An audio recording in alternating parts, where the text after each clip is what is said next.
Assalamualaikum warahmatullahi wabarakatuh. Perkenalkan teman-teman, nama saya Muhammad Fadil Febriansa dengan NPM B1A022-173.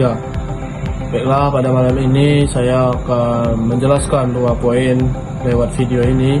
Yang pertama, kenapa adanya RKUHP, dan yang kedua adalah poin-poin makalah yang saya angkat tentang pembaruan hukum pidana. Yang pertama, poin pertama, yaitu saya akan menjelaskan kenapa harus adanya RKUHP ini. Yang pertama ialah menyesuaikan dengan perkembangan zaman. Yaitu kenapa ada poin pertama menyesuaikan dengan perkembangan zaman. RKUHP ini di zaman modern sekarang harus menyesuaikan diri, dikarenakan KUHP yang berlaku pada saat ini ialah sudah berusia cukup tua, yaitu lebih dari 40 tahun sejak diundangkan tahun 1981. Dalam kurun waktu tersebut banyak perubahan yang terjadi dan juga kebutuhan masyarakat yang sudah tidak lagi terakomodasi oleh peraturan-peraturan lama di KUHP lama. Selanjutnya, poin kedua yaitu memperbaiki dan memperjelas prosedur hukum di KUHP. KUHP yang kita tahu ialah dasar hukum negara Indonesia dalam proses peradilan pidana, juga termasuk di dalam penangkapan, penahanan, penggeledahan, serta penyitaan. Dilakukannya perbaikan dan memperjelas prosedur hukum di KUHP ini dikarenakan menyangkut hak asasi manusia. Pasal-pasal yang harus jelas dan detail agar tidak terjadi penafsiran bebas oleh aparat penegak hukum yang bisa merugikan warga negara Indonesia ini. Yang selanjutnya, poin ketiga ialah penyelarasan dengan undang-undang lain dan putusan di pengadilan. Pembaruan KUHP ini diperlukan agar selaras dengan kebijakan Mahkamah Agung, putusan Mahkamah Konstitusi, dan juga undang-undang lain yang sudah mengalami perubahan seperti KUHP yang baru berlaku pada mulai tahun 2026 ini. Yang selanjutnya, poin keempat ialah memperkuat perlindungan hak korban dan tersangka. KUHP lama itu dinilai belum mengakomodasi hak-hak korban secara seimbang dengan hak para tersangka. Pembaruan ini diharapkan dapat memberikan keadilan bagi dua belah pihak dalam proses peradilan pidana di negara Indonesia ini. Yang kelima, poin kelima, yaitu menjawab kritik terhadap praktik penegakan hukum di Indonesia ini. Jadi selama ini praktik penegakan hukum ini kerap mendapat kritik oleh masyarakat Indonesia dari kalangan bawah hingga kalangan atas, terutama terkait akuntabilitas dan juga transparansi proses penyidikan oleh pihak kepolisian. RKUHP ini juga diharapkan bisa memperbaiki prosedur-prosedur tersebut. Contohnya dengan memperkuat mekanisme pengawasan dan juga memperjelas syarat-syarat serta prosedur dalam penahanan.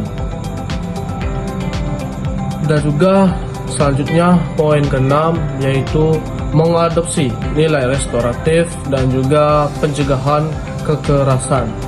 RKUHP ini dirancang untuk mengandung nilai-nilai keadilan yang restoratif, restitutif, dan juga rehabilitatif. Selain itu juga terdapat upaya mencegah kekerasan dalam proses hukum. Selanjutnya, poin kedua yang akan saya bahas pada malam ini adalah isi dari makalah dari kelompok saya, yaitu dengan judul perbedaan penyidikan antara KUHP lama dan juga RKUHP terbaru. Jadi latar belakang kenapa bisa diangkat judul ini, yaitu dikarenakan yang pertama, Indonesia ialah negara hukum yang seluruh proses penegakan hukum harus didasarkan pada aturan yang adil, termasuk juga di dalam hukum acara pidananya. Kitab Undang-Undang Hukum Acara Pidana yang berlaku saat ini ialah Undang-Undang Nomor 8 Tahun 1981, yang mana dulunya merupakan pembaruan dari sistem kolonial atau disebut HIL. Akan tetapi KUHP ini sudah sangat lama sekali usianya, yaitu sudah berlaku lebih dari 40 tahun, yang mana dianggap tidak lagi relevan dengan perkembangan zaman sekarang yang sangat modern ini. Banyak sekali permasalahan yang muncul, terutama di dalam proses penyidikan, kewenangan penyidikan, seperti tumpang tindih kewenangan antara kepolisian dan kejaksaan itu sendiri, serta sangat lemahnya perlindungan hak-hak tersangka terhadap korban. Lalu pemerintah dan DPR RI kita menyusun rancangan KUHP ini sebagai bentuk reformasi hukum acara pidana dengan berbagai perubahan penting pada proses penyidikan dan kewenangan penyidikan. Lanjut dengan pembahasan dari makalah saya dan kelompok saya ini yang saya angkat ini. Yang pertama ada pengaturan proses penyidikan.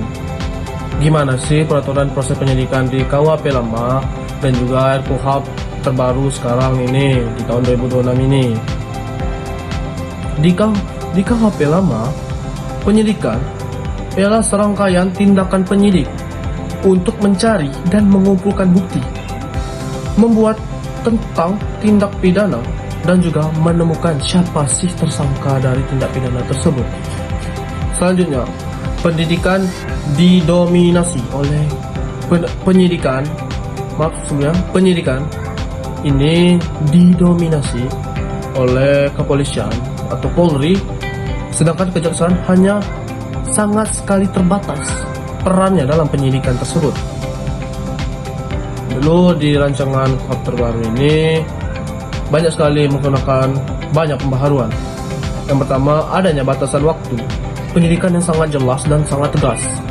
Yang kedua, mekanisme pra-peradilan diperluas, sehingga ada pengawasan lebih ketat terhadap tindakan penyidik. Yang kedua, diperkenalkannya hakim pemeriksa pendahuluan yang bertugas mengawasi tindakan penyidik sejak awal penyidikan itu dilakukan. Pengaturan ulang kewenangan antara kepolisian dan kejaksaan ini, serta adanya wacana pembentukan lembaga penyidikan yang independen. Ini sangat menarik, independen. Lalu definisi penyidik juga akan lebih luas di RKUHP ini. Penyidik dari Polri,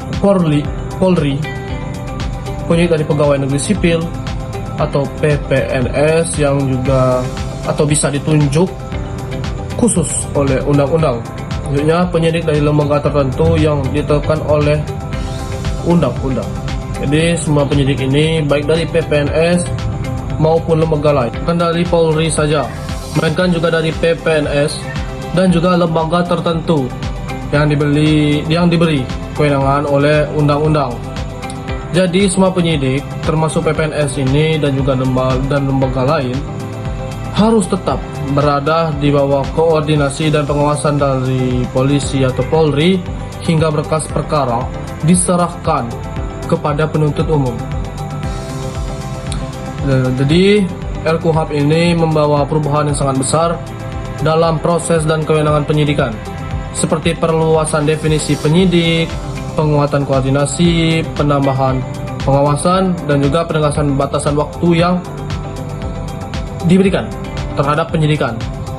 Pembaruan ini juga diharapkan dapat meningkatkan perlindungan hak asasi manusia, memperkuat akuntabilitas penegak hukum, serta menyesuaikan sistem peradilan pidana dengan perkembangan zaman modern pada saat ini. Itu saja dari penjelasan saya melewati video ini. Lebih dan kurang saya mohon maaf. Wassalamualaikum warahmatullahi wabarakatuh. Terima kasih.